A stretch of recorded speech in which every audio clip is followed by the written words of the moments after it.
Thousands of hens were slaughtered early over the past few weeks because their cages didn't meet modern EU standards.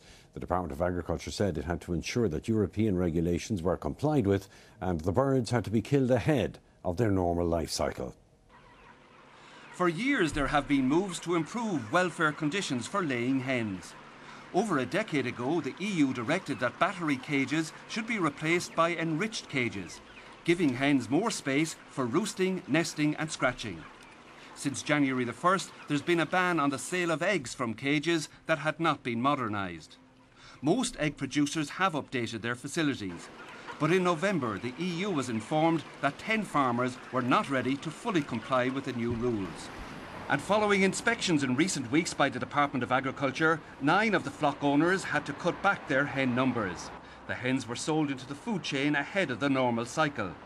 It's estimated that about 100,000 hens had to be killed early because of the new regulations. This was all agreed to, it was all open and above board, and people have known it. It just the 1st of January was the date that people had to do it by, and 10 out of 90 isn't a huge amount, and 100,000 birds out of 1.4 million isn't a huge amount.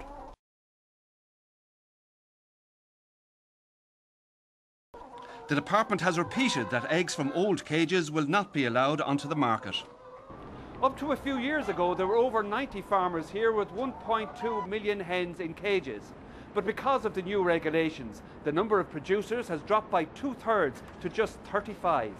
However, farmers who have remained in the business have scaled up, and there are now about 1.4 million hens in cages. Joe O'Brien, RTE News.